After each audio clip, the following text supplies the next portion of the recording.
Sujana, kita mengetahui bahwa sampah sendiri adalah menjadi sebuah masalah ya, bukan hanya untuk kita juga, bahkan untuk dunia juga. Nah, hari ini kita akan belajar bersama-sama atau sharing tepatnya Pak Adeng ya mengenai tentang pengolahan sampah seperti itu.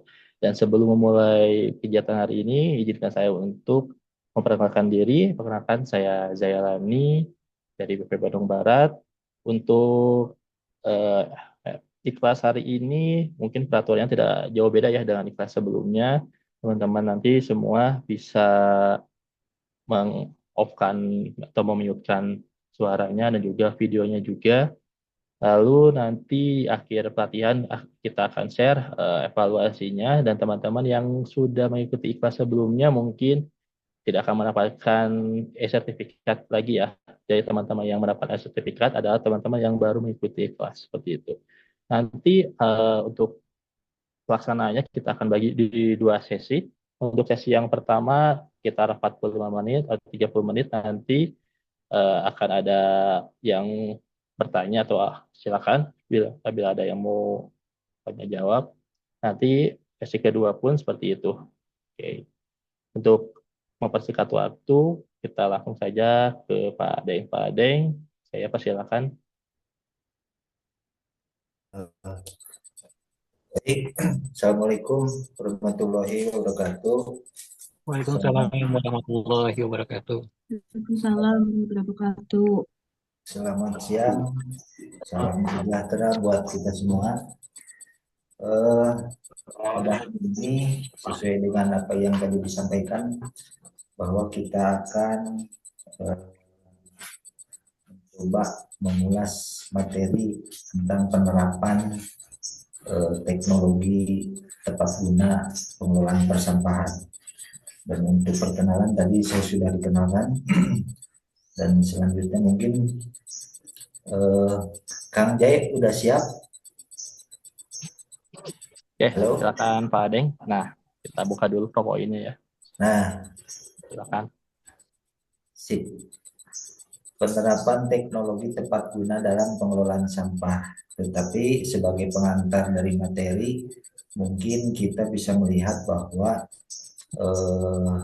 judul ini ada 3 komponen utama, yaitu pertama dengan kaitan teknologi itu kan kita semua tahu ada dua bagian, teknik dan logi, artinya cara dan keilmuan, dan di situ ada objek sampah. Berbicara teknologi, mungkin kita semua sudah mengetahui dan sudah memahami bahwa teknologi itu punya sifat, kemudian punya juga tujuan dan punya manfaat. Terlebih lagi ini dalam pengelolaan sampah. Tetapi teknologi itu harus berdasarkan dengan keilmuan. Dan untuk objek, teman-teman ini apakah nanti bisa cari tahu atau mungkin sudah tahu dengan apa itu sampah? Karena selama ini orang itu dan ketika mendengar kalimat sampah dan kesannya itu selalu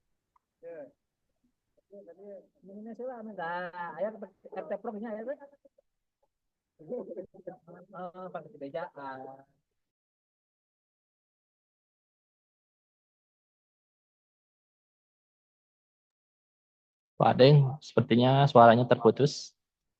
Bisa dicek lagi.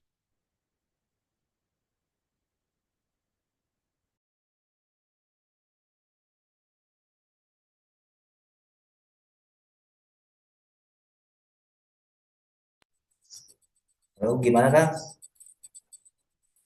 Oke, aman. Silakan.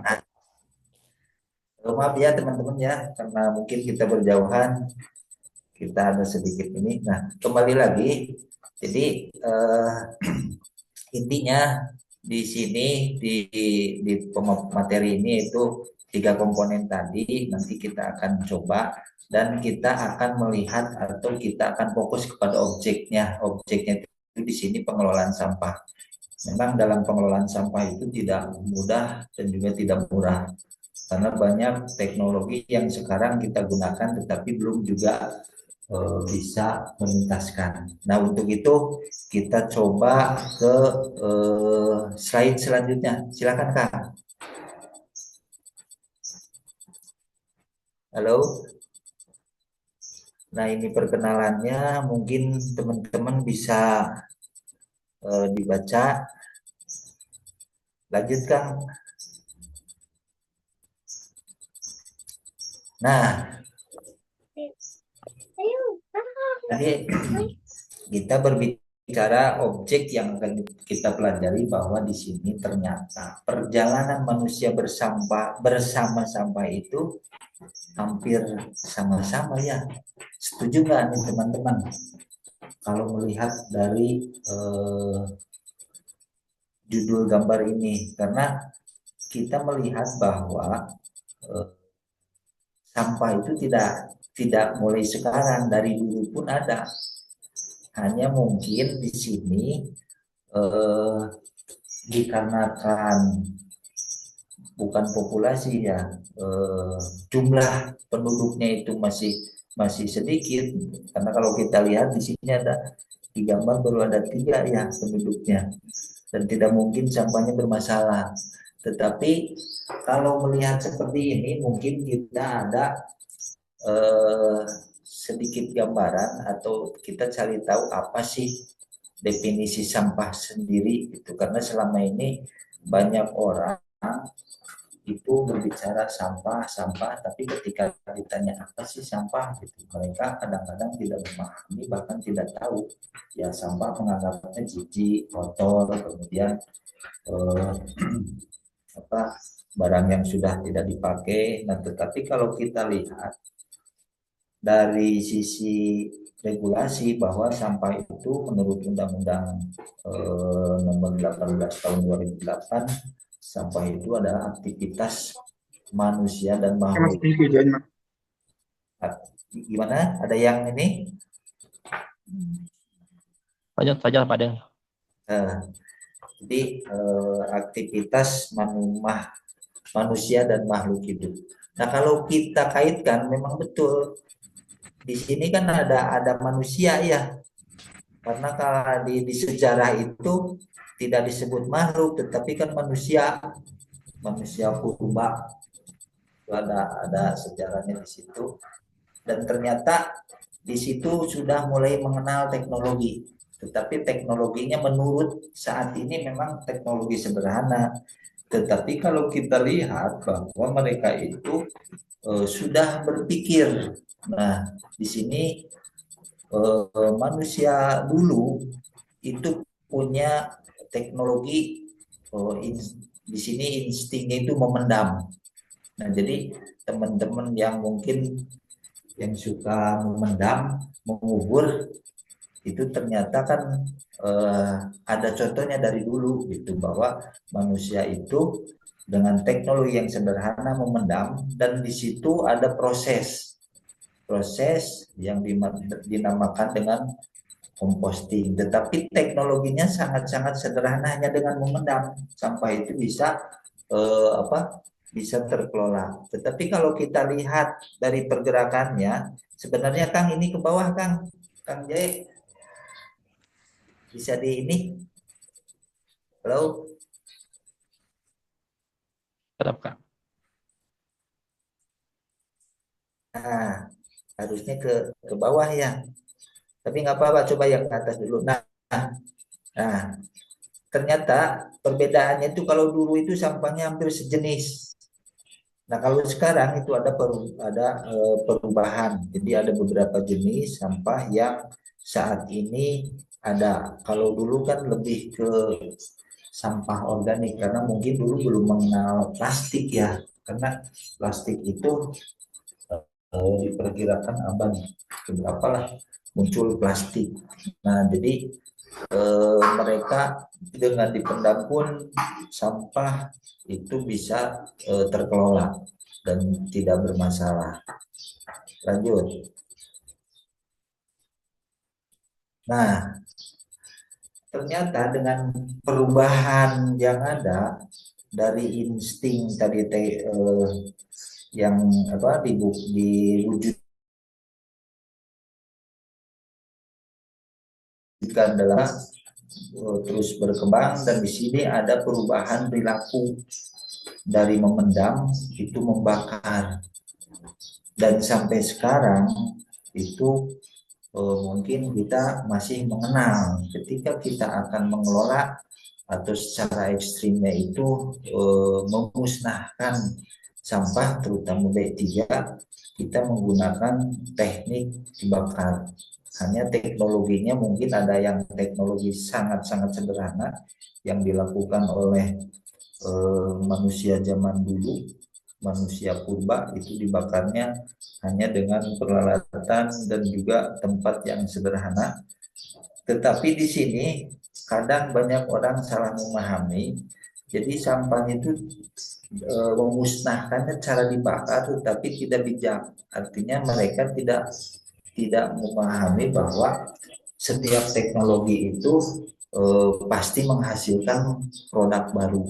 Dan di sini kita bisa melihat bahwa dari pembakaran itu ada timbul asap, dan mungkin ini zat baru yang tidak atau tidak boleh kita kita hisap. Nah, di sini menimbulkan gas asap. Nah, idealnya ada bagian yang paling kanan itu menggunakan tungku. Berbeda dengan insinerator, walaupun di situ tetap menggunakan tekniknya itu thermal, tapi alatnya berbeda. Kalau insinerator itu lebih canggih, kemudian di situ lebih teliti, jadi gas-gasnya itu yang dihasilkan juga lebih bijak. Kalau tungku itu masih ada zat atau logam berat yang masih lolos, dan saat ini mungkin itu sangat tidak diharapkan, apalagi dengan cara dibakar langsung, karena untuk saat ini kan ada kebijakan baru dari pemerintah kaitan dengan green job, dengan bahan material yang ramah lingkungan, tetapi di situ diharapkan setiap proses produksi tidak ada limbah, tetapi jadi input untuk produksi selanjutnya. Terus kan, halo. Nah, di sini ada insting memilah. Jadi ini sebenarnya slide-nya itu menyatu gitu, tapi ngapa ini udah dipecah. Jadi perubahan yang ada dari manusia itu dengan pola sederhana dan sampah yang sangat sederhana juga, kemudian ada perubahan penambahan jumlah penduduk, kemudian perilaku dan pola makan dan pola hidup mereka, itu ada muncul beberapa masalah, dan di dunia itu pernah mengadakan pertemuan bagaimana cara menangani sampah sehingga sampah itu bisa dituntaskan, dan di situ barulah muncul pemahaman perlunya peran teknologi agar lebih terkendali. Timbulnya gerakan di sini adalah tubuh gerakan reset, reduce, reuse, recycle, recovery, sustainable development. Jadi diharapkan teknologi itu bisa membantu atau mungkin bisa lebih mengoptimalkan dalam pengelolaan sampah. Kemudian nanti kita akan coba penerapan teknologi, walaupun ini sifatnya masih teori, tapi ada beberapa teknologi yang mungkin bisa kita terapkan. Salah satu contohnya teknologi yang sangat sederhana itu menggunakan pisau, dan kalau kita buka bahwa teknologi itu punya tujuannya itu ada tiga. Pertama, dengan teknologi itu kita bisa mempermudah pekerjaan.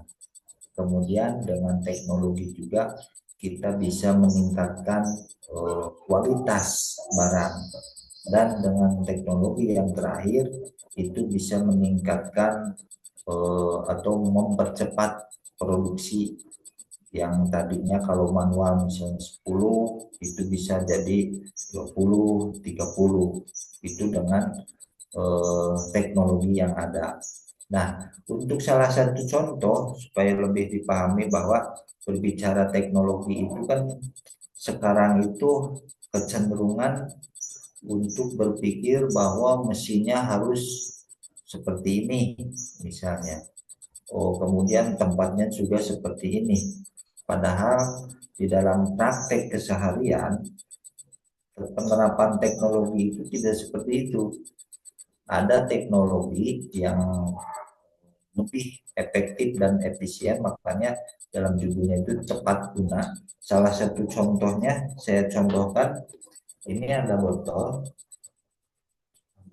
aqua yang kalau misalnya secara dikatakan mentah ini harganya murah, betul tidak?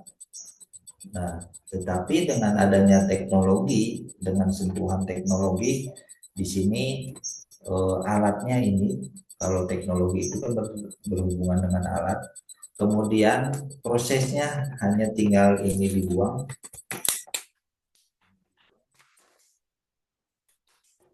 Nah, dan ini dibuka, ini sudah bisa meningkat nilai harga jualnya yang tadinya kalau misalnya harganya ini hanya 1.500, ketika dengan teknologi yang sederhana kita buka dan harganya bisa jadi 6.000. Nah, mungkin kita mencoba bahwa penanganan sampah itu tidak perlu atau tidak harus mesin-mesin yang mewah. Tapi kita bagaimana upayakan supaya sampah itu bisa tertangani.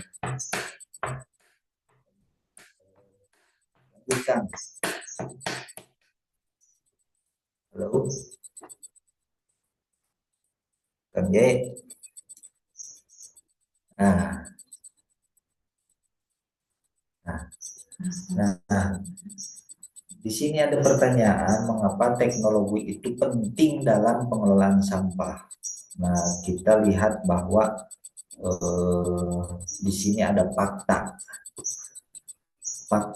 Laju aliran sampah bersifat masif dan kontinu yang tidak dapat dihentikan. Nah, ini kan bisa jadi pertanyaan kita semua, betul tidak? Yang namanya sampah itu kan sekarang itu tidak hanya di kota, di desa, di mana-mana itu sudah jadi isu, sudah jadi permasalahan. Nah, dan itu tidak bisa dihentikan karena selama ini tidak ada hari tanpa sampah. Nah, makanya di situ kita mencoba atau kita perlu berpikir teknologi apa yang mungkin kita bisa terapkan untuk penanganan itu. Kemudian fakta yang kedua, jenis dan karakteristik sampah semakin beragam dan dinamis nilainya. Nah, ini sangat kalau dilihat ini mungkin bisa menjanjikan seperti tadi yang namanya sampah anorganik dicontohkan dengan botol itu kan bisa bernilai tinggi dan kita tadi buktikan hanya dengan pemahaman teknologi sederhana itu bisa meningkatkan nilai jual dan mudah-mudahan ini bisa bisa membantu kita dalam penanganan persampahan. Kemudian fakta yang ketiga, daya dukung dan daya tampung lingkungan cenderung menurun. Artinya selama ini yang namanya TPA itu kecenderungan untuk semakin penuh. Kalau kita data dan kalau kita tanya beberapa TPA di beberapa kota itu ada yang sudah overload. Nah, salah satu contohnya mungkin yang paling dekat di Bandung lah, di Sarimukti itu karena daya tampungnya sudah tidak tidak bisa nampung lagi, maka itu kecenderungan ada pengurangan pengiriman ke sana, dan kita mungkin bisa berpikir bagaimana caranya supaya kita memikirkan teknologi yang sederhana dan bisa diterapkan oleh masyarakat di daerah dan juga tidak memerlukan tempat yang luas dan alat yang mahal. Nah, kemudian dari fakta di sini ada sifat intrinsik teknologi. Kalau teknologi itu sifatnya itu kan eh, tidak bisa ini ya apa mutlak. Jadi alat itu kan tidak bisa bentuknya cair atau padat. Jadi sifat teknologi itu kan mutlak. Nah di sini perpanjangan dan perluasan fungsi indera dan organ manusia. Nah wujud dari teknologi itu kan berawal dari sebuah masalah, kemudian dipikirkan oleh manusia dan muncul oh alatnya ini misalnya. Kemudian oh bahannya ini yang bisa ditangani. Nah, kemudian sifat yang lain yaitu meningkatkan efisiensi kerja. Tadi sudah saya singgung bahwa dengan teknologi itu kita akan lebih meningkatkan produktivitas. Jadi yang tadinya 5 mungkin bisa jadi 10, yang tadinya harganya 1.500 mungkin bisa jadi 6.000, dan itu untuk jenis sampah anorganik memang terjadi. Hanya dengan dibuka label 1.500 itu jadi 6.000. Kemudian memanfaatkan hukum-hukum alam. Nah, di sini lebih kecenderungan bahwa kita itu hanya bukan membantunya, hanya mengembangkan.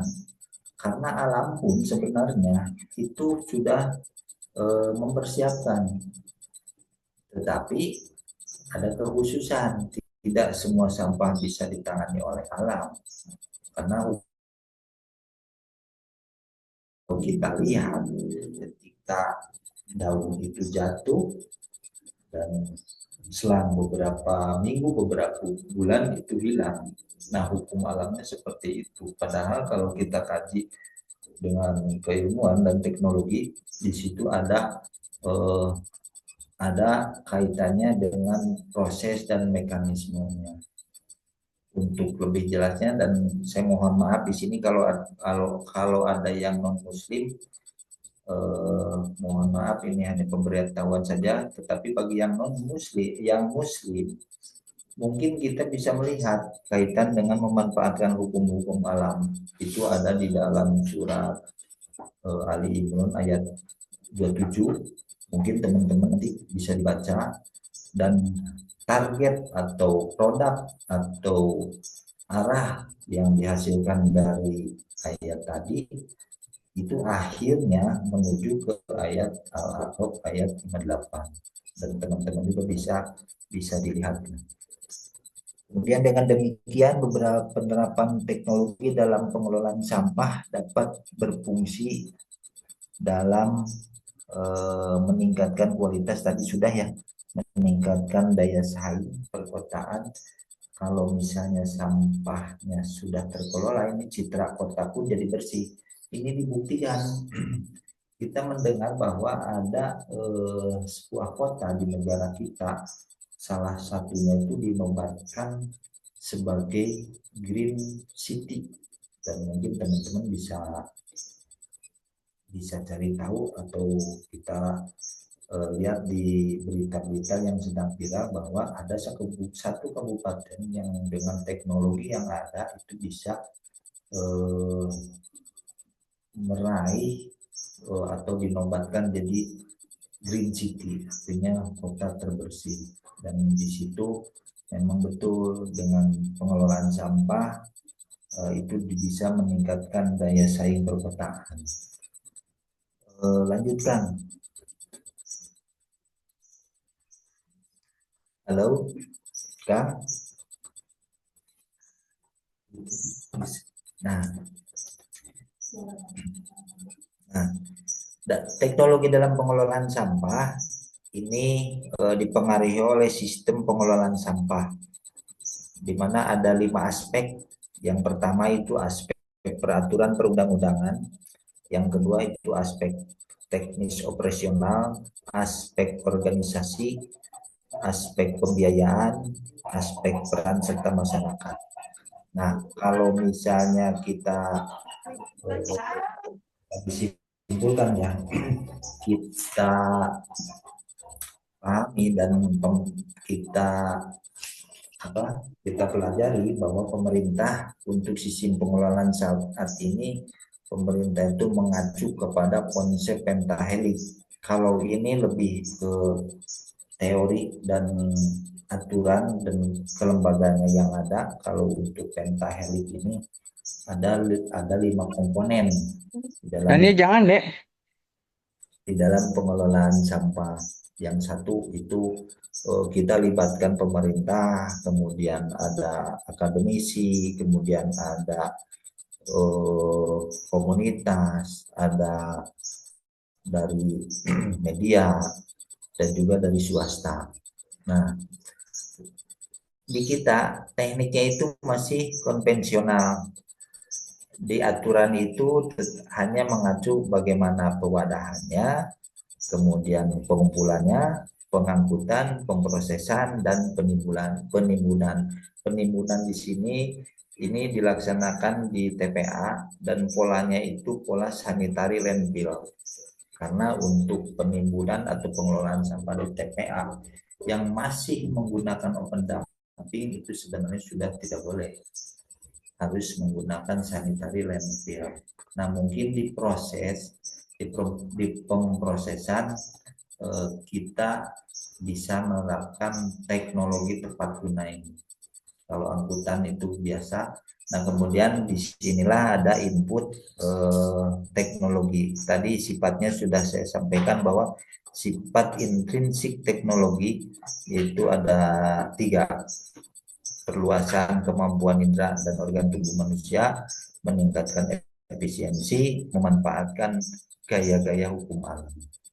Nah, pada akhirnya dalam pemanfaatan atau penerapan teknologi itu ada 3 hal yang mungkin tidak bisa kita hindari, bahwa tidak ada metode atau teknologi yang mampu menurunkan timbulan sampah suatu kota. Perlu komunikasi beberapa teknologi.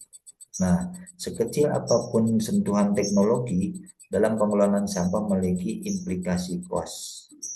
Nah, teknologi proses yang dipilih akan berpengaruh pada 2 satuan. Jadi memang untuk penanganan sampah ini itu sampai saat ini tidak ada satupun teknologi yang mampu menangani. Kita mendengar informasi dulu itu ada insenerator yang kapasitasnya besar, ketika itu disimpan di TPA Jawa Timur di daerah Sukolilo, dan itu tidak berhasil. Karena kalau kita lihat tidak disebutkan di sini bahwa teknologi tidak ada teknologi tunggal. Jadi harus berkolaborasi. Dan yang terpenting di dalam pengelolaan sampah itu, sebelum kita proses ada tahapan yang perlu kita laksanakan yaitu tahap eh, pemilahan. Jadi setelah di pewadahan, kemudian pengumpulan, pemilahan. Nah, di pemilahan inilah yang menentukan apakah misalnya teknik ini mau pakai teknik yang mana. Karena untuk saat ini teknik pengelolaan sampah itu banyak dan eh, sudah dilaksanakan hampir di setiap daerah. Tetapi teknik ini belum bisa menjawab permasalahan. Nah, kemudian setelah kita memahami pemilahan, barulah kita masuk ke proses. Biasanya kalau misalnya di sisi pelatihan offline itu dengan durasinya itu beberapa hari dan di situ kita bisa belajar dari awal. Jadi tidak langsung ke teknologi, tetapi kita berangkatnya itu dari jenisnya dulu. Kemudian setelah jenis itu baru masuk teknologi mana yang akan kita pakai. Karena ketika salah menggunakan teknologi ini akan berdampak. Pertama itu keberlanjutannya tidak akan terjamin. Kemudian dari sisi pembiayaan itu tidak efektif, efisien. Karena kalau kita lihat di lapangan bahwa banyak banyak mesin-mesin atau pengelolaan sampah itu hanya seumur jagung. 2-3 bulan bergerak, ke 4 bulannya selesai. Nah, disitulah mungkin kita harus memahami dan kita harus juga pandai mana nih yang lebih bagus teknologinya dikaitkan dengan kultur dan budaya yang ada. Nah, ketika berbicara yang kedua ini sekecil apapun sentuhan atau penggunaan teknologi dalam pengelolaan sampah memiliki implikasi kos. Memang ini yang jadi permasalahan kita bahwa untuk pengelolaan sampah itu tidak mudah dan tidak murah. Tidak murah artinya sampah itu teknologinya mahal-mahal. Walaupun kita mensiasati ada beberapa permasalahan yang pernah kita tangani atau kita jumpai di lapangan, kita coba gunakan alat-alat yang sederhana. Satunya kita pernah membuat alat untuk mengelola PEMFAS. Kemudian kita membuat pengolahan untuk kohe. Kemudian untuk sampah-sampah tertentu dan itu bisa dilaksanakan dan mungkin bisa membantu dalam pengelolaan persampahan. Teknologi proses yang dipilih akan berpengaruh pada luasan lahan dan ini jelas ya, kita misalnya menggunakan alatnya kecil ya tentunya lahannya juga kecil. Tetapi kalau kita misalnya menggunakan beberapa alat tidak mungkin arealnya itu sedikit, pasti arealnya luas. Biasanya kalau di sistem pengolahan sampah itu di TPS 3R. Kalau TPS 3R itu kan harus ada luas atau lahan untuk area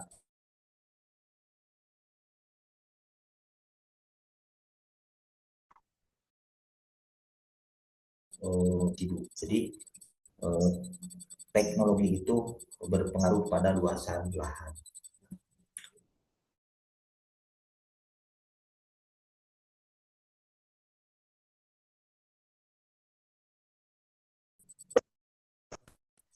Pengelolaan sampah skala rumah tangga. Oke, Pak Ade, sebelum kita lanjut lebih dalam, mungkin kita buka pertanyaan untuk sesi yang pertama ya. Kayak gitu. Untuk teman-teman yang ingin bertanya, boleh lewat kolom chat atau bisa raise hand. Silakan. Kita buka 3 pertanyaan untuk sesi pertama. Silakan.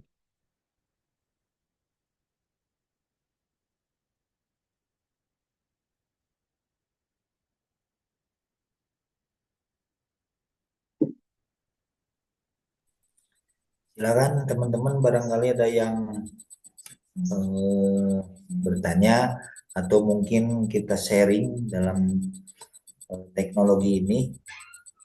Oke, Pak Deng, ini ada dari Hasbi. Wih, Kang Hasbi nih. Kang Hasbi dari Subang.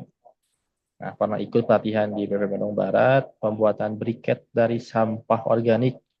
Yang mau ditanyakan, apakah mungkin bagi masyarakat modern sekarang ini untuk sepenuhnya menghilangkan sampah?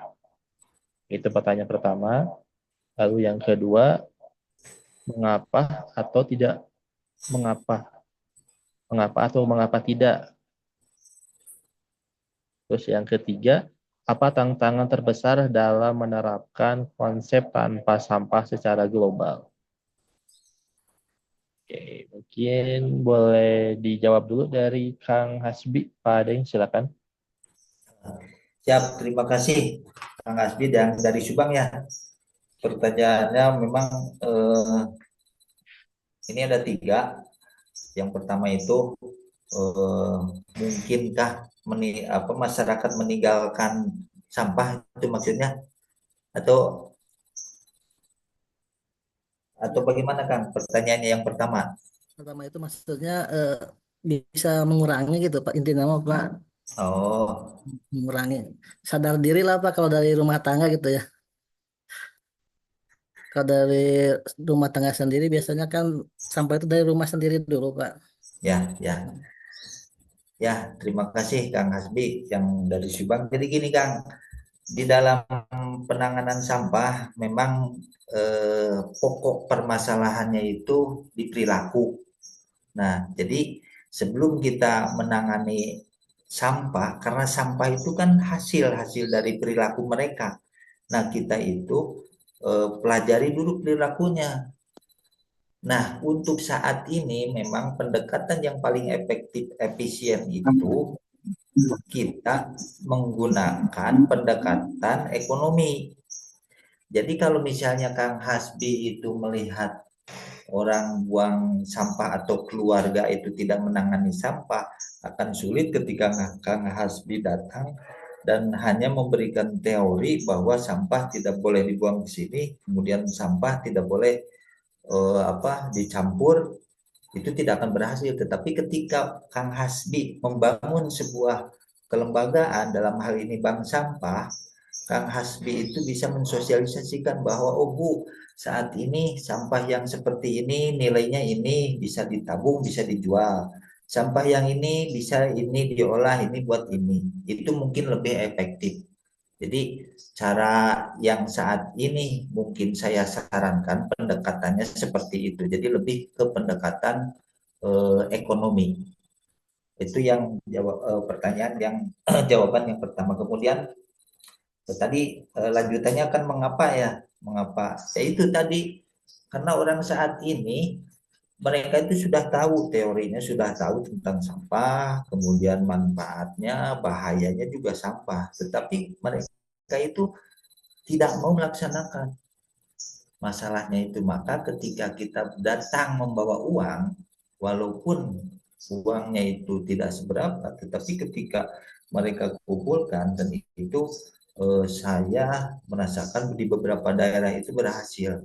Jadi sampahnya itu berkurang dan si keluarga itu mulai berpikir dan mulai sadar oh bahwa ini bukan sampah, ini bisa ditabung seperti kresek, misalnya plastik bening, kemudian rongsokan, kemudian ada jelantah, itu kan bisa bisa jadi nilai uang dan nah jadi intinya kita itu bagaimana merubah paradigma yang tadinya mereka itu berpandangan bahwa sampah itu barang yang tidak berguna, kita rubah bahwa itu sampah itu barang yang bernilai. Makanya kita ganti tagline-nya itu jangan buanglah sampah, tetapi simpanlah sampah. Setelah dipilah, disimpan jadi uang. Nah, itu kemudian apa tata yang terakhir Kang Kang Hasbi apa tuh? Halo? Silakan Kang Hasbi. Tata kelolanya, Kang Hasbi. Tantangan, Pak. Oh, ya, Merubah perilaku apa merubah akhlak apa merubah kebiasaan sih, Pak, itu biasa. jadi merubah kalau Mola. kalau kebiasaan itu kan pangkalnya dari perilaku dulu ya. Orang itu misalnya kelakuannya suka buang sampah sembarangan, lama-lama jadi terbiasa. Setelah terbiasa biasanya itu menjadi, kalau ini mohon maaf ya, kalau di Sunda itu bisa jadi adat istiadat gitu, bisa jadi ciri bahwa di daerah tersebut oh karakternya seperti ini.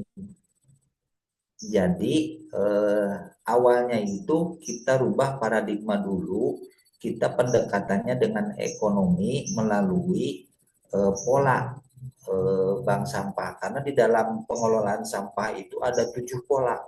Pertama itu bank sampah, TPS 3R, kemudian ada PDU, kemudian ada BBN, ada biogas, ada rumah kompos, dan ada rumah magot. Itu yang bisa kita pakai karena masing-masing mempunyai teknologi juga. Nah itu sebenarnya Kang Hasbi itu bukan tantangan. Kalau misalnya kita pendekatan itu bisa jadi peluang buat kita. Mungkin hanya itu. Barangkali yang lain atau ada yang mau menambahkan? Oke, Kang Hasbi, semoga terpuaskan dengan jawabannya ya. Baik, Pak Terima Ade, kasih, untuk Pak. pertanyaan berikutnya dari Kang Rohmat. Halo, oke, Kang Rohmat ingin bertanya, apa yang dimaksud sanitary landfill? Ah, apa tuh Pak Ade? Silahkan dijawab dulu. Nah, Pak Rohma, Kang Rohma ya. Rohmat, Rohmat. Pak Rohmat, Pak Rohmat dari mana Pak Rohmat? Sama dari Subang. Gini, jadi yang dimaksud dengan sanitary landfill itu teknik pengelolaan di tempat pembuangan akhir. Si sampah itu tidak dibuang langsung ke apa, dibiarkan begitu saja, tetapi ada tahapan atau ada tekniknya itu dengan menggunakan, kalau istilah itu lasagna, lebih dikenal itu teknik kue lapis. Jadi si sampah itu di apa dibikin lapisan pertama, digelar, itu biasanya menggunakan loader. Nah kemudian ditutup lagi sampah yang lama sampai itu mencapai ketinggian tertentu. Dan kalau itu dilaksanakan, itu tidak akan terjadi hal yang bau atau apa, karena itu prosesnya langsung melalui proses composting, hanya skalanya besar. Jadi itu yang dimaksud. Jadi di TPA itu ada dua, ada open dumping dan eh, sanitary landfill. Yang diharapkan sekarang itu sanitary landfill. Kalau open dumping itu sudah tidak disarankan lagi. Mungkin itu Pak Rahmat. Oke, Kang Rohmat, semoga bisa terjawab ya pertanyaannya. Oke, selanjutnya dari Bagas nih. Bagas, oke, izin bertanya, untuk butuh berapa hari untuk mengolah sampah sisa buah atau sayur menjadi ekoenzim? Itu yang pertama. Lalu yang kedua, apakah benar ekoenzim itu bisa menjernihkan air yang keruh? Oke, Pak Ade, mungkin pertanyaannya ada dua. Silakan, Pak Ade. Ya, terima kasih Kang Bagas ya. Kang Bagas, ternyata teman-teman ini sudah memahami teknologi pengelolaan sampah. Salah satunya teknologi ekoenzim. Jadi di dalam aturan yang ada itu teknologi ekoenzim itu bisa matang selama 3 bulan, 3 bulan, kurang lebih 3 bulan.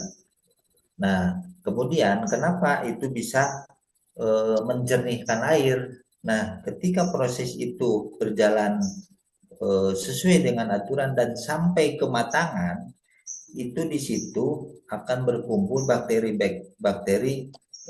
patogen, bukan patogen. Jadi bakteri-bakteri yang menguntungkan. Dan disitulah kerja bakteri itu kan eh, biasanya mereduksi. Makanya dulu itu di program Citarum Harum waktu pertama digelar sekitar tahun 2016, waktu itu airnya masih hitam, pekat, dan banyak kimia. Nah, kita masukkan bakteri. Hanya di situ yang dimasukkannya itu bakteri E. coli. Karena kalau bakteri yang patogen itu kurang kuat dalam situasi eh, banyak zat kimia. Karena di Citarum itu kan terlalu banyak zat kimia. Makanya dua alat yang dipakai itu waktu itu arang aktif, dan yang kedua itu bakteri E. coli yang dipakai. Jadi itu Kang Bagas. Oke, baik Pak.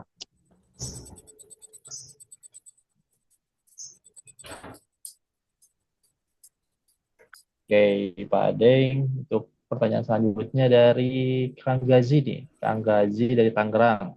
Mau bertanya apakah pembuatan biogas dari sampah membutuhkan modal besar?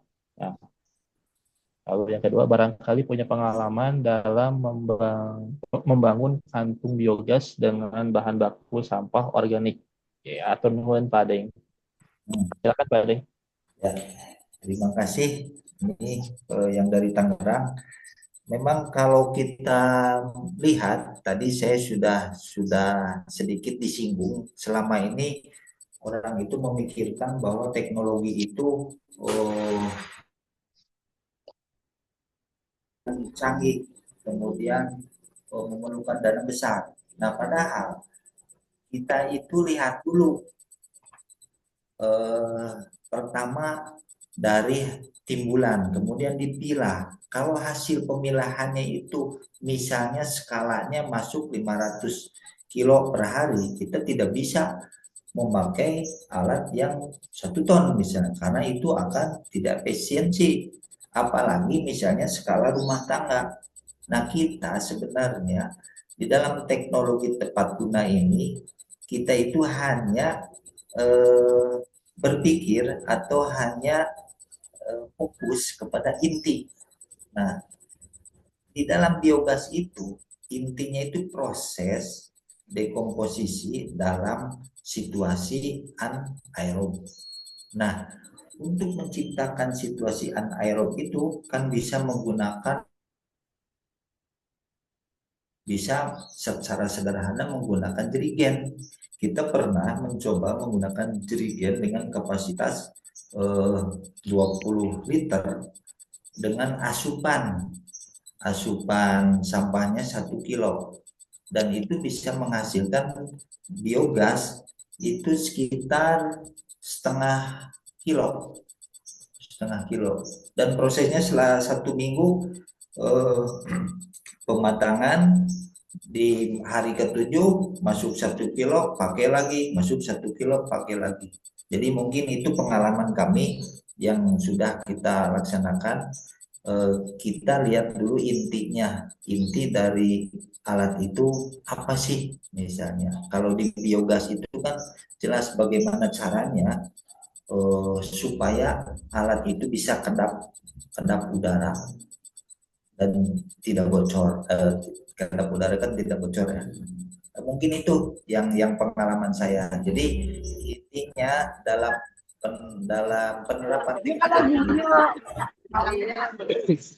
penerapan teknologi itu kita lihat dulu pertama jenisnya, kemudian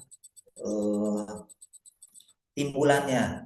Nah, baru kita menetapkan, oh ini mah cukup hanya dengan jeligen saja untuk pembuatannya, ini pakai drum, ini pakai toren misalnya, ini pakai bangunan besar.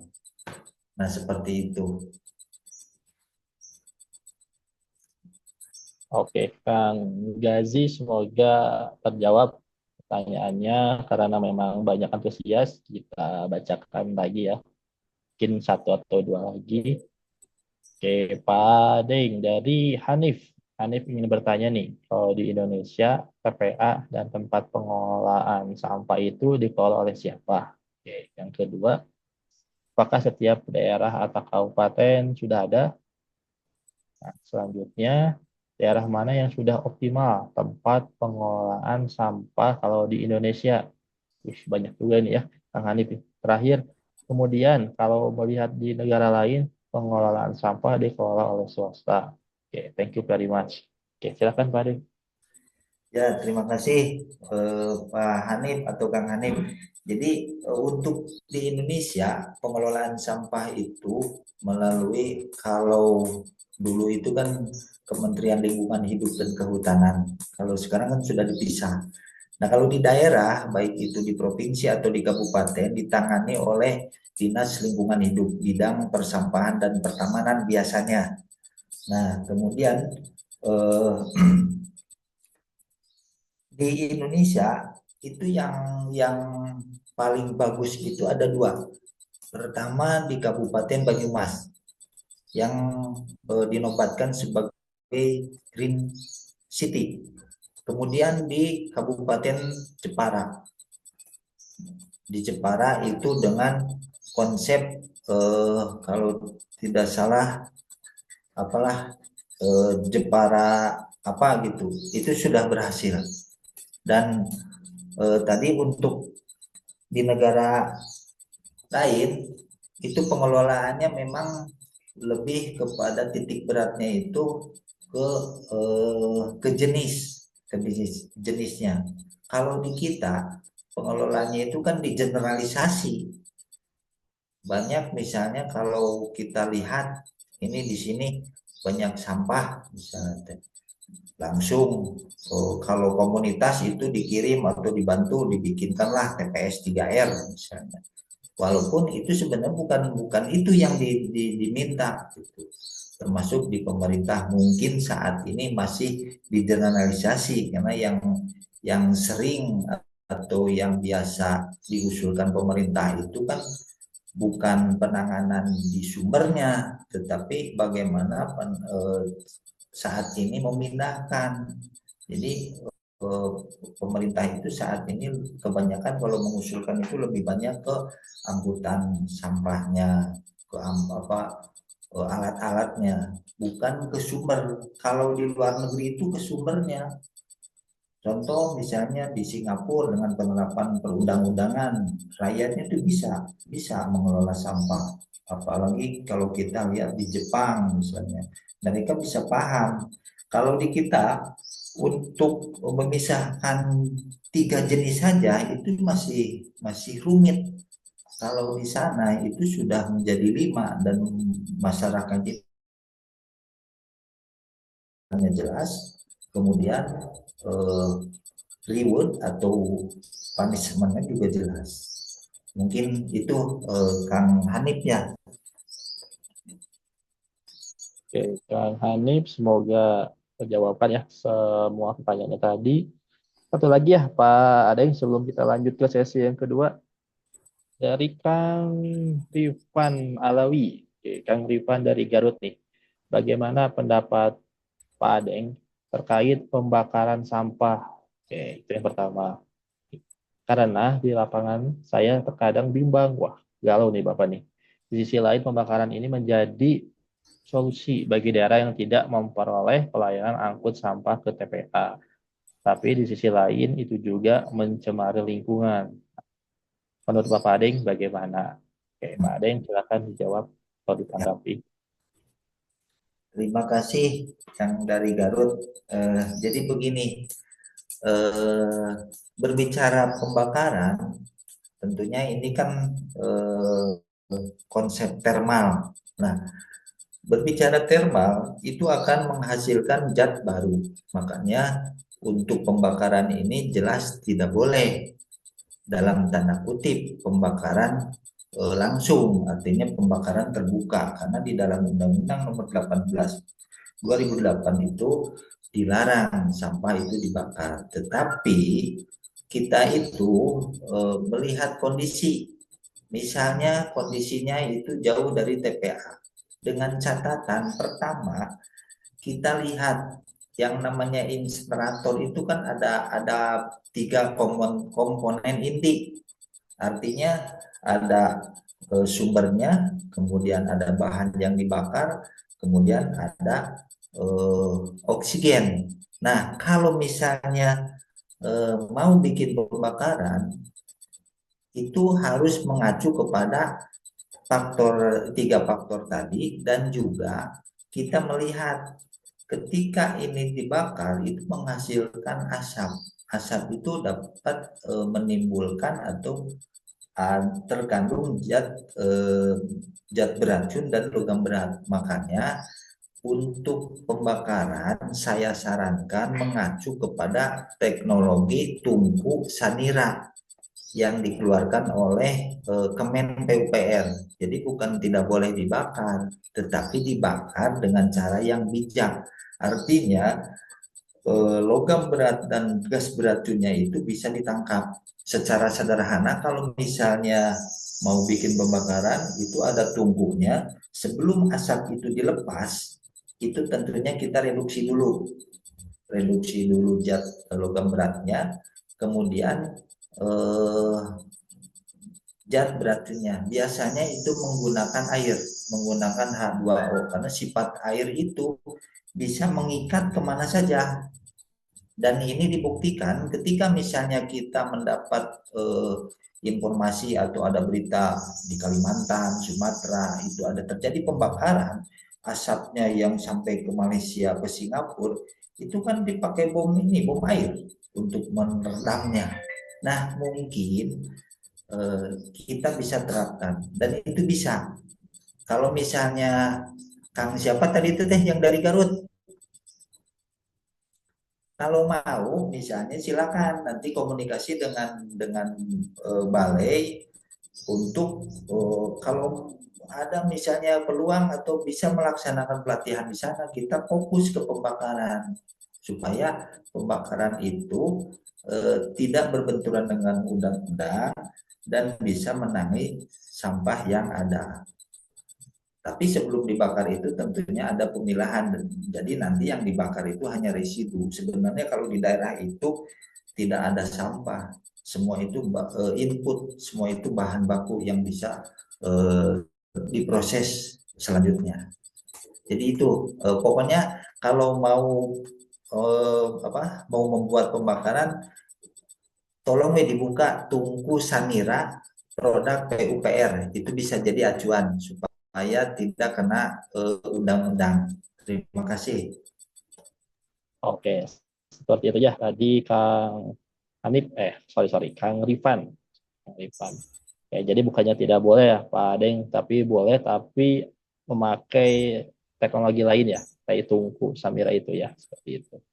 Oke, teman-teman semua, ini untuk pertanyaan juga masih banyak, tapi kita keep dulu ya. Kita akan melanjutkan ke sesi yang kedua. Oke, silakan Pak Adeng dilanjutkan. Izin ya teman-teman, saya minum dulu. Baik, di sini kita mencoba pengelolaan sampah skala rumah tangga. Karena yang menjadi sumber permasalahan itu berangkatnya dari rumah tangga. Nah, di sini konsepnya itu pilah, sedekah, olah, PIL SO.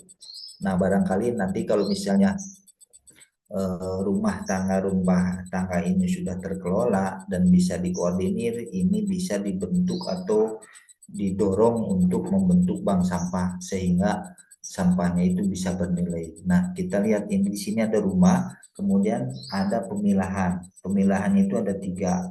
Pemilahan anorganik itu di sini bisa disedekahkan, mungkin bisa ditabung. Nah, untuk residu itu baru masuk ke TPA. Dan yang organik, sini ada teknik mulai dari teknologi komposter pun itu ada yang sangat sederhana. Bisa juga pakai losada, todong, sampah dapur, itu lebih efektif karena tidak akan menimbulkan bau. Kemudian ada di sini biodigester. Nah tadi ada yang bertanya tadi di Tangerang, kalau ini skalanya besar dan ini untuk pemakaiannya juga besar. Tetapi kalau misalnya skala rumah tangga itu bisa dibikin eh, tabungnya itu dari jerigen lebih kuat. Kalau jerigen itu biasanya yang pakai yang 20 liter dengan asupan sampahnya itu per hari itu 1 kilo, karena ada rumusnya itu volume dibagi hari. Jadi untuk memasukkan sampah itu misalnya volumenya 20 liter, nah dibagi 30 hari berarti kan cuma sekitar sekian liter. Nah perbandingannya untuk 1 ton sampah itu menghasilkan 50 gas metan. Jadi kalau misalnya hanya 20 kilo tinggal berhitung 1 ton itu 50 kilo. Berarti kan kalau 10 kalau 20 kilo cuman 1 kilo ya gasnya itu. Nah, kalau 1 kilo itu buat berapa jam? Nah, dari situ bisa berhitung. Oh, ini tidak efektif nih untuk satu rumah. Kita bikin misalnya beberapa rumah, kita pusatkan di sini. Nanti bisa supaya si rumah itu bisa memanfaatkan hari ini rumah A, hari ini rumah B, hari ini rumah C gitu. Karena kita bisa berhitung masak air itu berapa menit. Nah, nanti dikonversi ke kebutuhan gasnya. Nah, di situ kan bisa lebih efektif teknologinya. Nah, itu untuk pembuatan teknologi biodigester. Nah, di sini ada maggot yang memang saat ini pernah viral atau mungkin lagi viral ya. Nah, sebenarnya tadi ada hukum-hukum alam. Alam itu sudah didesain oleh yang maha kuasa itu. Ada beberapa mikroorganisme atau makhluk hidup itu saling saling eh, berhubungan. Kalau kita lihat kenapa di alam itu ada cacing, kemudian ada maggot, kemudian ada eh, mikroorganisme lain, termasuk ada bakteri. Kan itu ada tahap-tahapan. Ya. Pertama, di alam itu sampah itu jatuh itu eh, bakteri dulu, mikroorganisme dulu, dicacah dulu gitu. Setelah itu baru itu sesuai dengan tahapan surat Ali Imran ayat 27.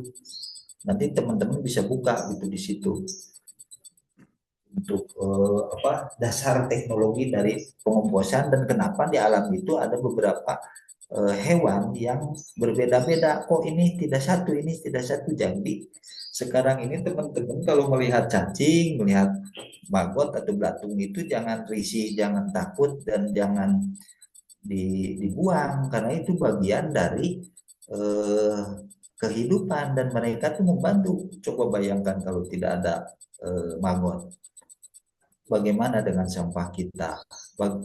Kalau tidak ada cacing, bagaimana dengan sampah kita? Siapa yang mengurus? Itu kan pasti kebayang lah. Nah, itu untuk teknologi maggot. Kemudian di sini ada biopori.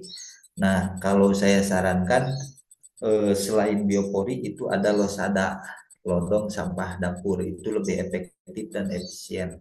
Alatnya juga sederhana, bahannya itu dari paralon dan tidak paralonnya pun tidak panjang, hanya 120 cm, itu dibagi dua.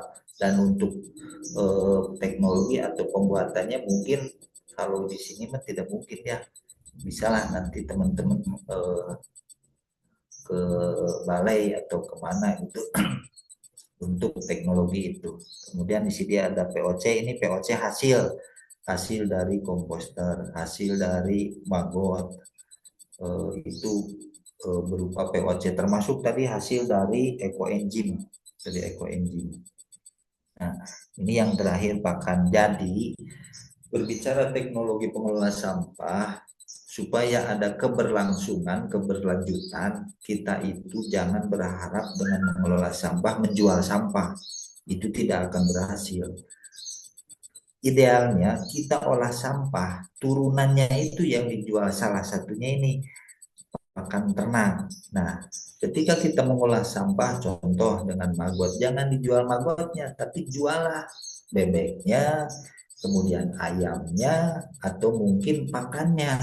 Itu akan lebih efektif dan orang itu akan lazim. Misalnya kalau jual maggot kan susah, bisa ditanya, namun Kang Jae di tawaran maggot mau nggak, pasti nggak mau. Tapi kalau ditawarin Kang Jae, ini ada ayam nih, pasti mau. Nah, disitulah eh, bagaimana konsep kita itu merubah tidak hanya paradigma dari sumber, tetapi kita sebagai pengelola sampah juga harus mengubah paradigma. Jangan sampai kita terjebak, ini maggot, kita urus maggot, ditawar-tawarkan maggotnya itu tidak bisa. Kalaupun bisa, itu harganya fluktuasi karena siapa sih konsumennya. Walaupun saat ini ada yang informasinya PT Anu misalnya, terus peternakan Anu nggak bisa. Kalau misalnya peternakan menghendaki atau berhitung maggot itu bagus, kenapa misalnya produsen-produsen pokpen sekarang tidak fokus ke sana? Itu akan lebih terdanai oleh mereka. Nah itu. Jadi intinya dalam pengelolaan sampah dimulai rumah tangga itu kita siklusnya itu sampah, penerapan teknologi, turunannya supaya sirkulasi ekonominya itu jelas. Kalau misalnya tidak seperti itu akan tersendat dan tidak akan ada keberlanjutan. Saya sarankan kalau misalnya masuk ke peternakan biasa yang lebih cepat, apalagi di sini banyak yang di kota, itu piara bebek jantan, usianya hanya 40 hari. Di 30 hari pun itu sudah laku. Yang saya alami itu kisaran 35 sampai 40 ribu per ekor selama 30 hari.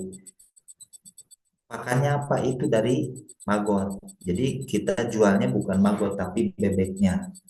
Mungkin kalau dari ayam itu agak kurang ekonomis karena umur ayam itu harga 35.000 itu di kisaran waktu 3 bulan. Jadi kurang efektif walaupun maggotnya kan gratis. Karena sampahnya sampah kita. Itu untuk pengelolaan sampah skala rumah tangga. Lanjut Kang. Nah, pengelolaan sampah berbasis biologis skala kawasan. Nah, ini mungkin salah satu dari 7 pola pengelolaan sampah. Di mana tadi saya katakan dan saya ulangi, 7 pola itu pertama itu ada TPS 3R. Nah, inilah TPS 3R. Jadi pengelolaan sampah berbasis biologis skala kawasan. Itu tekniknya TPS 3R. Nah, di sini nanti teman-teman bisa pelajari produk sampah yang dihasilkan itu berbagai macam. Dan ini yang dilaksanakan di Kabupaten Banyumas. Dan mereka itu bisa berhasil dengan omsetnya yang sangat fantastis lah. Jadi di Banyumas itu TPS 3R-nya sudah berhasil. Nah, kemudian selain TPS 3R itu ada rumah, saya berbicara pola dulu, ada TPS 3R, ada rumah kompos, ada rumah maggot, ada biodigester, ada bank sampah, ada BBN, dan ada PDU, pusat daur ulang. Nah, itu untuk berbasis kawasan. Nah, kalau misalnya berawal dari rumah tangganya itu sudah memahami dan pengelolanya itu sudah memahami juga di mana sirkulasi ekonominya, ini bisa menjadi sebuah konsep untuk menyerap tenaga kerja. Jadi efeknya itu tidak hanya kota jadi bersih, tetapi juga bisa membuat orang itu bisa bekerja. Karena yang saya pernah lihat di Banyumas itu satu TPS itu tidak kurang dari 20 sampai 30 orang. Malah untuk Mulyo Agung di daerah Jawa Timur itu sampai 50 orang. dan mereka mendapat upah layak. Itu kisaran di 1,5 juta sampai 2,5 juta karena omset mereka itu di atas 100 juta. Nah, itu sebagai gambaran pengelolaan sampah berbasis kawasan skala kawasan dengan teknologi yang ada. Nah, di sini teknologinya produknya itu bisa RDF, kemudian BSF, kemudian juga ada kompos, ada macam-macam di sana. Itu untuk skala kawasan. Silakan Kang, lanjutkan. Halo Kang Jae. Next. Nah kalau ini skala kota besar. Nah ini mungkin pengelolaannya kalau di kita memang belum ada karena untuk penanganan sampah ini masih ditangani oleh pemerintah. Kalau di Jakarta kalau nggak salah itu sudah melalui PD ya perusahaan daerah. Nah ini lebih besar lagi dan ini hanya pengetahuan saja. Silakan lanjutkan. Nah, sampah menjadi energi berdasarkan proses konversinya. Di sini kita lihat ada konversi 4P-nya. Ini menggunakan 3 komponen, 3 konsep, yaitu termo, kemudian fisik, dan biologi. Nah, prosesnya ini ada 1, 2, 3, 4. Ada 6, 1, 2, 3, ada 5. Ada prosesnya combustion, gasifikasi, pirolisis, RDF, kemudian translate dan fermentasi aerobik, digester. Nah, produknya ini yang belum ada itu gasifikasi. Jadi prosesnya itu dari padat menjadi gas. Produknya belum ada karena gas itu kan sifatnya itu masih gimana ya, kalau di biodigester saja itu belum bisa dimanfaatkan atau dipadatkan seperti gas yang dari LPG dengan tabung 3 kilo. Kalau gas biogas itu kayaknya belum bisa, kalaupun bisa harganya mahal. Nah untuk aplikasinya ini sampai soil conditioner. Nah dari sini kita bisa membuat inovasi dan juga kita bisa pengembangan. Hanya alurnya seperti ini. Jadi dari sampah yang ada, apakah itu mau kita pakai thermal dengan panas, atau dengan fisik dengan mesin, atau dengan biologi mesin juga. Nah nanti menghasilkan produk-produk seperti ini, dan ini tidak mungkin tidak bisa, dan inilah bisa dilaksanakan. Hanya mungkin selama ini kita tidak tidak banyak mendengar misalnya satu daerah sudah bebas dari LPG. Itu sebenarnya ada, itu kalau tidak salah itu di daerah Sumedang, daerah Lumombong sudah bebas dari LPG. Mereka memanfaatkan kotoran ternak mereka, sapi perah, dan dijadikan diproses melalui biodigester. Nah di situ dimanfaatkan gas metannya. Lanjutkan. Nah, teknologi tepat guna. Nah, di sini ada perintah atau ajakan yang sudah seharusnya semua teknologi itu tepat guna. Definisinya mungkin teman-teman bisa baca bahwa teknologi tepat guna adalah teknologi yang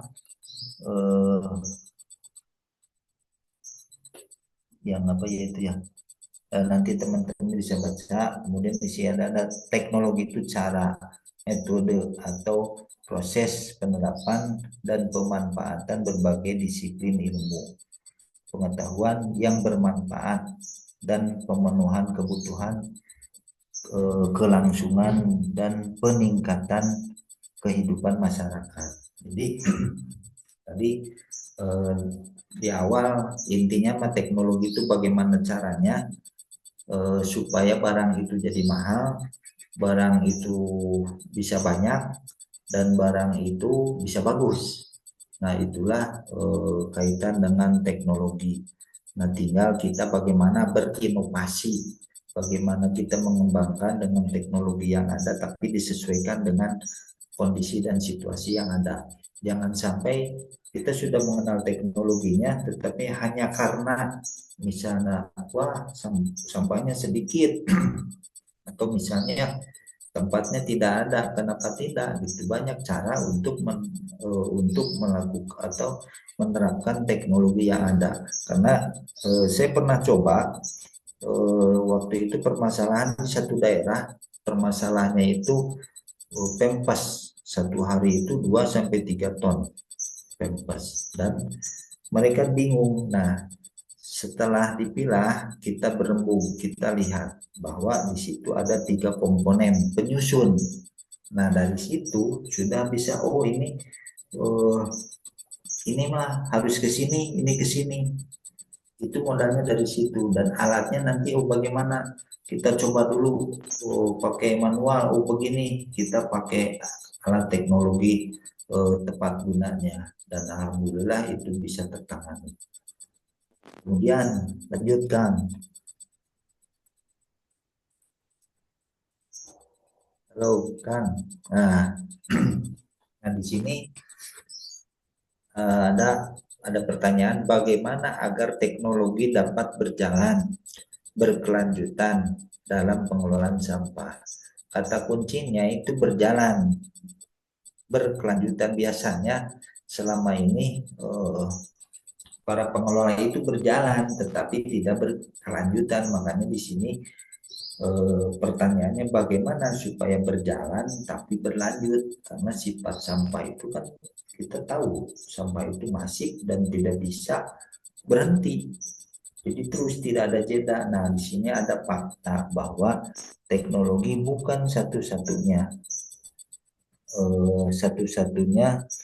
penentu suksesnya pengelolaan sampah, perlu diintegrasikan dengan aspek kelembagaan, pembiayaan, peraturan, teknis, operasional, dan peran serta masyarakat.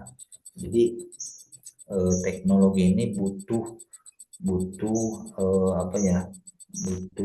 dukungan, harus berkolaborasi lah, tidak bisa teknologi itu menyelesaikan. Kalau biasanya di kita itu suka ada aturan, ada benturan. Dulu ada orang yang bisa merubah sampah menjadi minyak dengan teknologi pirolisis. Alatnya sederhana, tetapi di situ ada kriteria, katanya itu harus ada izin. Nah, itu kaitan dengan regulasi.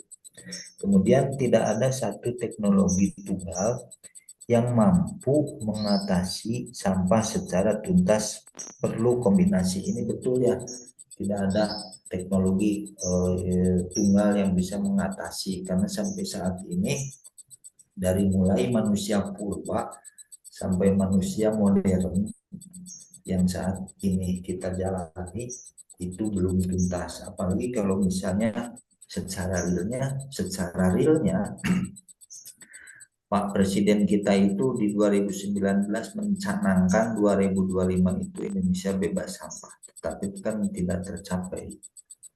Nah,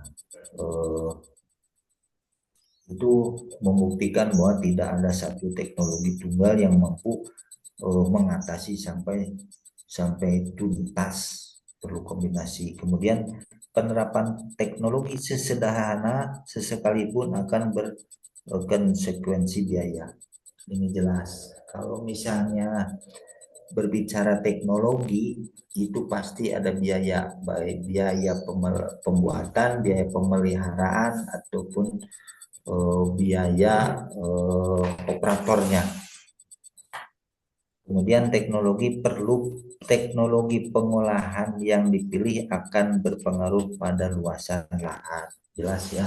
Tadi seperti teknologi misalnya konsepnya konsep TPS 3R, di situ ada teknologinya pembuatan kompos, pembuatan maggot, itu memerlukan luas lahan yang luas.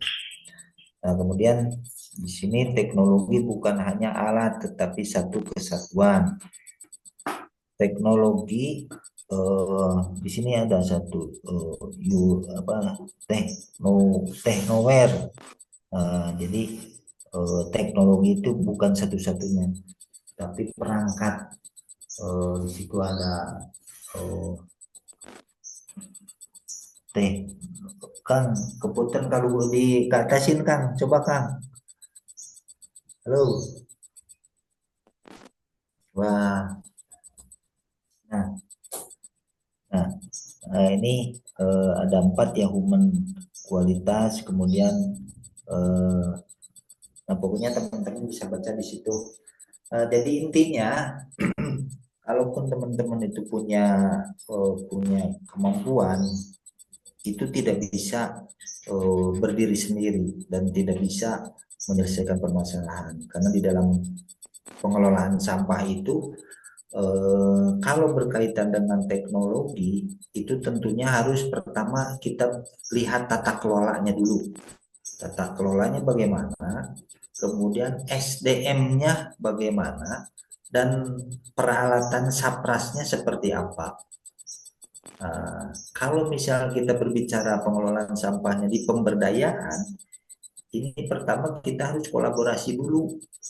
Ada kolaborasi, kemudian ada regulasi, dan yang terakhir itu ada keberlanjutan. Nah, di kita itu kadang-kadang ini sudah terjadi kolaborasi, tetapi tidak diatur. Nah, makanya itu berjalan tetapi tidak berlanjut. Biasanya dari sisi pengupahannya, kemudian dari sisi perawatannya, kemudian dari sisi eh, apa tuh eh, penanganan teknologinya. Itu pengalaman atau beberapa komunitas yang pernah saya ketemu dan saya diskusi dengan mereka itu. Jadi dalam penanganan itu kalau berbicara teknologi ya tadi tata kelolanya dulu, bagaimana ini penanganannya. Penanganan, kemudian SDM-nya siap nggak itu. Karena ada SDM sarana tidak ada, tidak berjalan. Ada SDM sarana tata kelolanya tidak berjalan juga repot. Itu banyak mesin-mesin yang rusak, mungkin mesin-mesin yang mangkrak saat ini itu akibat tata kelola inputnya itu tidak dikelola dengan baik. Mungkin itu disampaikan. Nah, ini terima kasih. Dan ini nomor HP saya, alamat saya, dan kebetulan saya juga suka ikut nih gabung dengan anak-anak balai. Silakan Kang yang mau itu.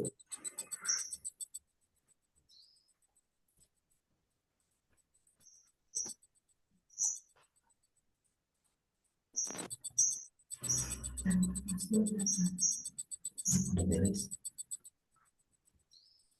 Nah, ada ya.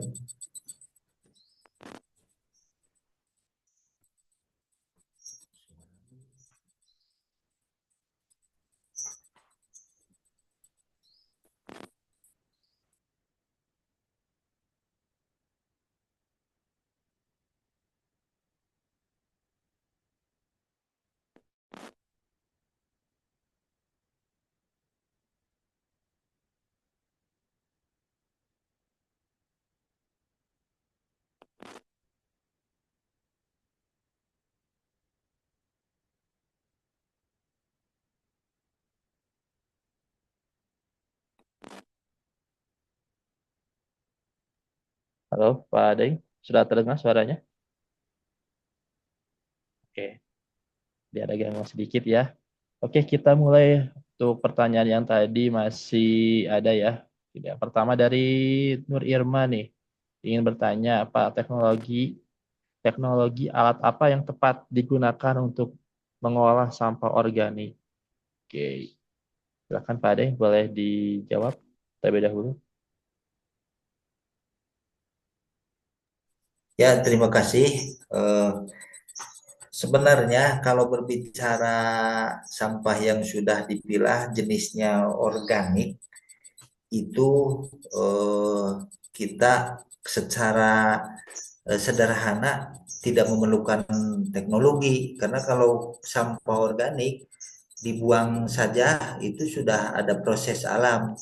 Tapi kalau misalnya untuk produksi, nah kita bisa menggunakan teknik pengomposan atau juga teknik biokonversi menggunakan maggot, menggunakan cacing, menggunakan biodigester. Jadi untuk sampah organik ini semua teknik bisa dilaksanakan. Tergantung timbulannya berapa, kemudian nanti produknya itu mau seperti apa. Kita yang akan mendesainnya, nah barulah ditetapkan tekniknya. Mungkin itu Pak Abdul atau Kang Abdul.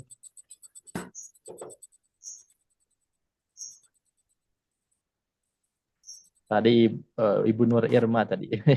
Oke, selanjutnya siap-siap. Pak Bentar. Adeng, kita lanjut lagi nih dari Kang Rapi. Kang Rapi dari Bandung.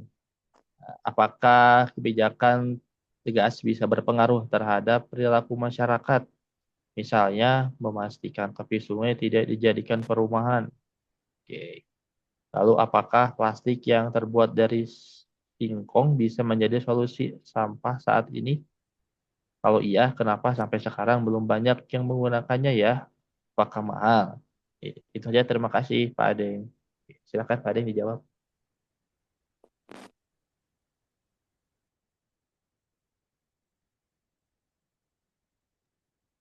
Pak Adeng, mohon maaf suaranya belum terdengar. Kayaknya termute.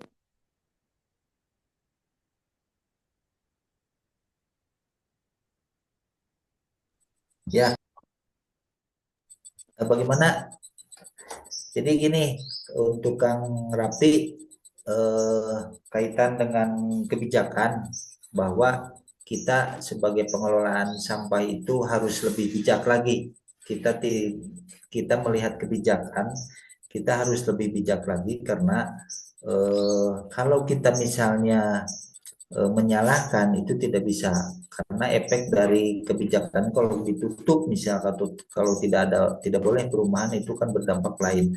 Hanya mungkin kita harus bijak, artinya kalau kita membangun suatu entah itu perumahan entah itu industri, idealnya itu kita siapkan dulu hanya di kita itu komunitas-komunitas pengelola sampah yang legal itu susah. Nah barangkali ini Kang Hanif ini jadi peluang. Kang Hanif bisa membentuk komunitas untuk pengelolaan sampah misalnya, tapi legal dan itu bisa dipertanggungjawabkan artinya si perusahaan ataupun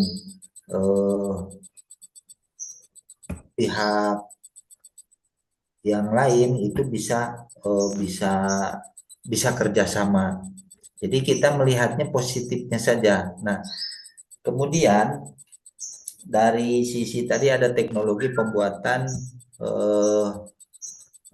plastik dari singkong.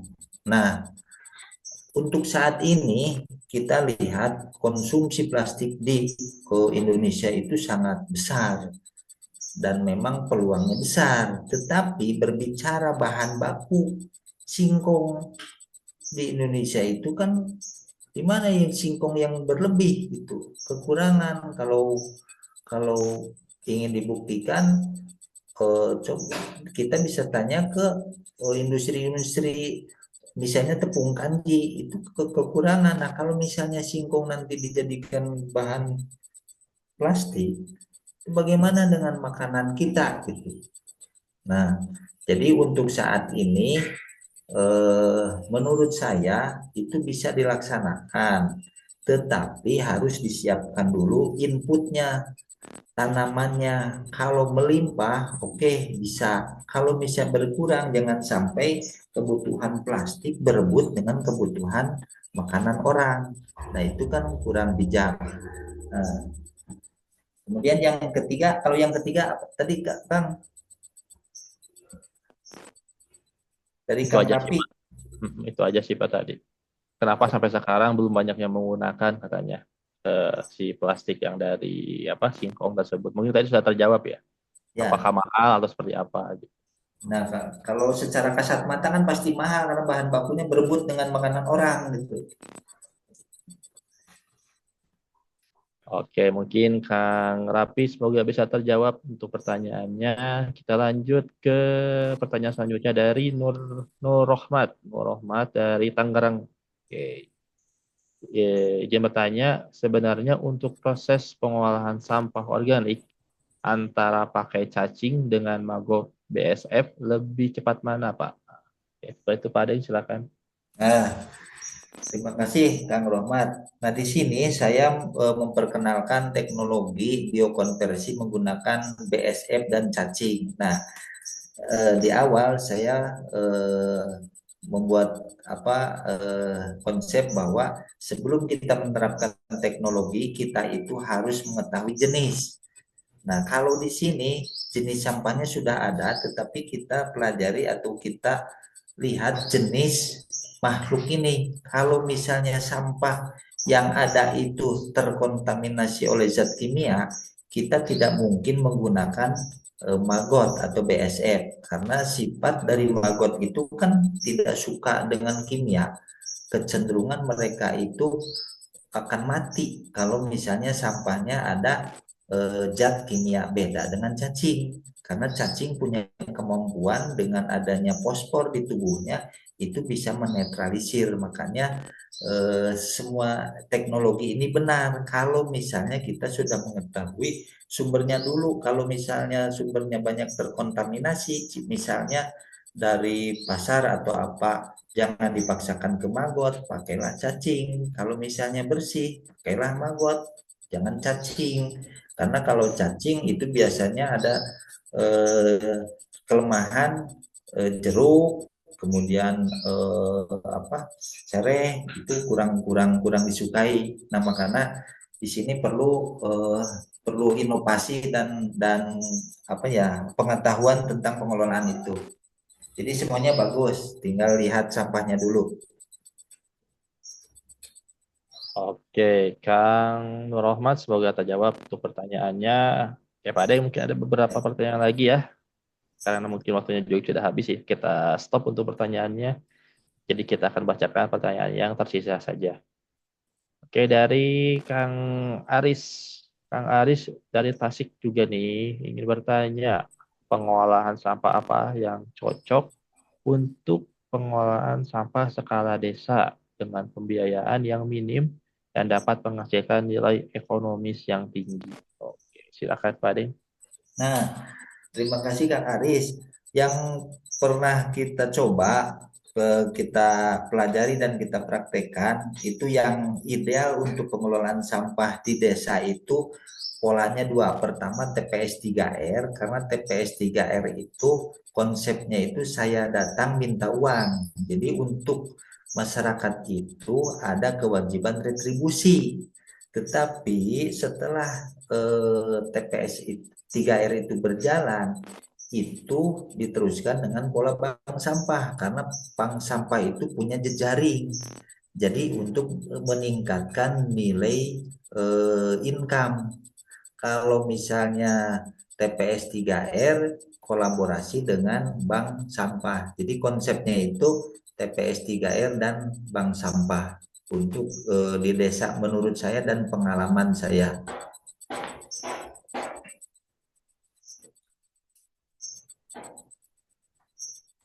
Oke, mungkin sudah terjawab ya Pak Aris. Kalau misalkan masih belum terjawab, nanti bisa ikutan ya. Ya teman-teman semua, sedikit informasi di kita itu ada pelatihan pengolahan sampah ya. Jadi misalkan teman-teman nih yang memang hari ini pertanyaannya belum terjawab atau masih ada unek-unek, Nah, bisa ikutan pelatihan pengolahan sampah di BPP Bandung Barat. Untuk waktunya nanti kita akan informasikan di media sosial kita. Jangan lupa untuk follow ya media sosial kita ya di Instagram, di Facebook, dan juga di TikTok seperti itu. @bpfip Bandung Barat sama Instagramnya.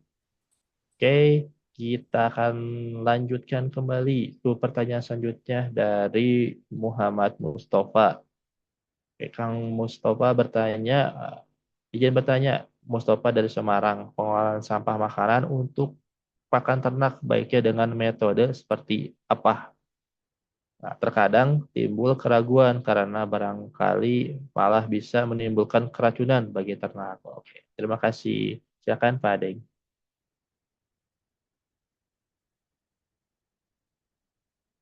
Pak Adeng, mohon maaf suaranya masih belum terdengar. Ya, terima kasih. Ini Mas yang dari Semarang mungkin banyak limbah pabrikan ya Mas ya. Nah, barangkali gini, kaitan dengan pembuatan pakan ternak yang berbasis bahan pakan itu, mungkin pertama kita harus melihat dulu produk yang akan kita buat itu, produknya itu apakah ke unggas atau ke ruminansia. Karena di situ nanti kita bisa melihat siklus hidup mereka. Dengan cara itu mungkin kekhawatiran keracunan itu tidak akan eh, ini terjadi karena eh, setiap siklus makhluk hidup itu kan eh, ada kebutuhan, terutama biasanya di pakan pabrikan itu lebih ke protein. Biasanya wafer itu kita lihat dulu protein wafernya itu berapa. Nah, nanti kita bikin atau formulasinya, oh ini cocoknya untuk misalnya dewasa, ini cocoknya untuk starter. Itu diunggah juga sama seperti itu. Beda dengan ikan, kalau ikan itu kan flat, proteinnya itu eh, dibutuhkan itu 35% dari mulai kecil sampai dewasa, hanya dari sisi bentuk disesuaikan dengan mulut ikan. Jadi menurut saya untuk keraguan itu kita berangkatnya dari objeknya dulu. Nah, baru kita bikin, jangan langsung bikin dikasihkan, itu kan berisiko. Mungkin itu sedikit penjelasan dari saya. Oke, semoga terjawab ya pertanyaannya. Kang Muhammad Mustafa Semarang tadi. Oke, selanjutnya Pak Ade mungkin ini pertanyaannya akan digabung karena mungkin saling terkait. Nah, pertama dari Eva dan juga dari Pak Agus yang bertanya, kalau skala rumahan bagaimana cara pengolahan sampah rumah tangga?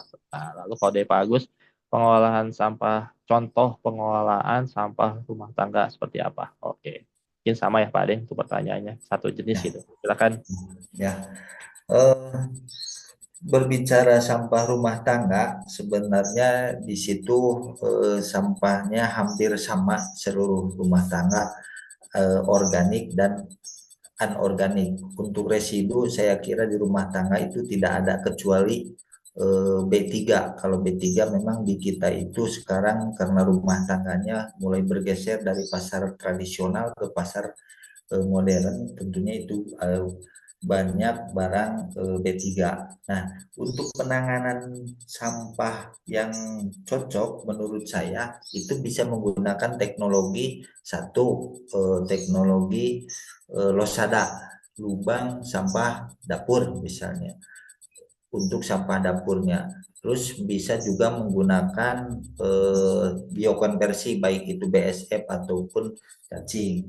Nah, eh, bisa juga lebih sesederhananya itu pengomposan. Nah, biasanya kalau misalnya kita melihat kearifan lokal dulu, ini khusus di wilayah Jawa Barat, kalau dulu itu membuat rumah itu tidak dihabiskan semua, tetapi membuat rumah itu ada disisihkan untuk pengelolaan sampah. Di belakang itu suka ada yang namanya lubang, disebutnya itu jariang.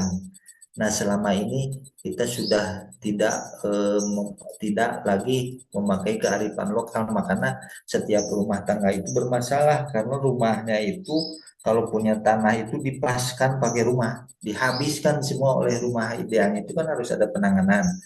Nah, itu. Kemudian untuk anorganiknya mungkin Ibu Eva atau Pak Agus itu bisa rembuk membuat bank sampah itu lebih efektif dan di situ akan menghasilkan eh, atau membangun sirkulasi ekonomi. Itu mungkin penjelasannya. Oke. Intinya Pak Ade dari sampah menjadi rupiah Pak Ade ya. Nah, berujit jadi duit. Eta benar. Oke, pertanyaan terakhir dari Kang Abdul. Woi, Kang Abdul dari Batu Jajar nih. Abdul.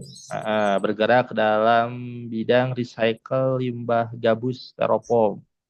Wih, Sampai sejauh ini mana respect dan responsif dari instansi baik pemerintah dan swasta terhadap ekonomi zero waste dan juga mohon untuk pengajuan persyaratan dalam pengolahan limbah tidak terlalu rumit. Begitu saja. Misalkan minta jadwal presentasi, oh bisa nanti ya, nanti dikasih Pak linknya. Ya itu Pak, ada ya tadi terakhir dari Kang Abdul nih. itu permintaannya. Oh, oh, permintaan iya kayak Ya, permintaan bukan pertanyaan nih Pak. ya, soalnya kaitan strukturnya kan sudah ahli, Benar benar. sudah ahli. Oke, oke mungkin untuk pertanyaannya kita cukupkan saja untuk teman-teman semua dan nanti bisa mengisi link evaluasi yang tadi ada di kolom chat ya, kolom komentar untuk mendapatkan nanti sertifikat. Oke, sebelum kita akhiri boleh teman-teman menyalakan untuk webcamnya kita akan berfoto bersama dulu.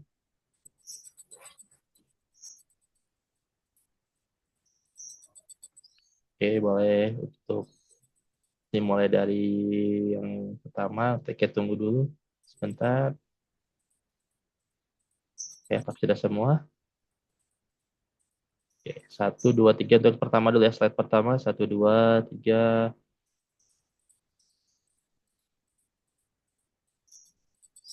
Oke, slide yang kedua, satu, dua, tiga.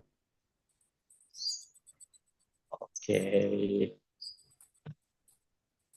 oke, terima kasih teman-teman untuk telah mengikuti dari awal sampai akhir di acara ikhlas yang ke-10 ini.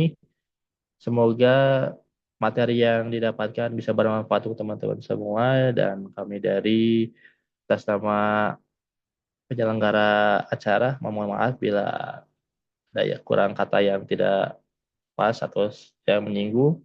Kami mohon maaf. Akhir kata saya akhiri. Assalamualaikum warahmatullahi wabarakatuh dan terima kasih banyak kepada untuk ilmunya. Sampai berjumpa lagi di lain kesempatan. Terima kasih semuanya. Boleh live zoom-nya. Salam.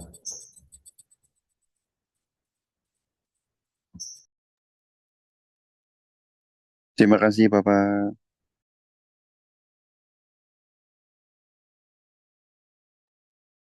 Oh, ada Kang Bagas nih.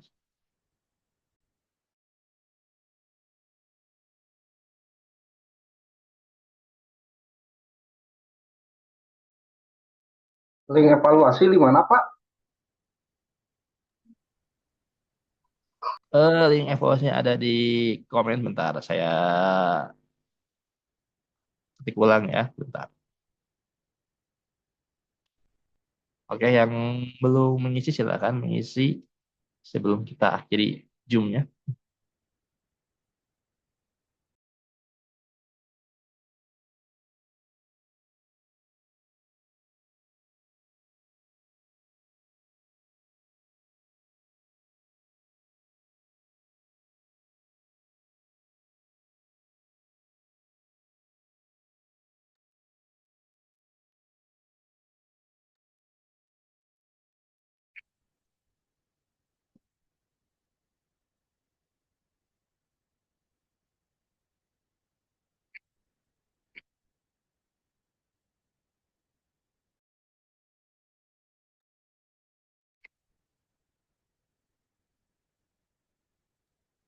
Untuk nanti materi linknya ada di WA grup ya.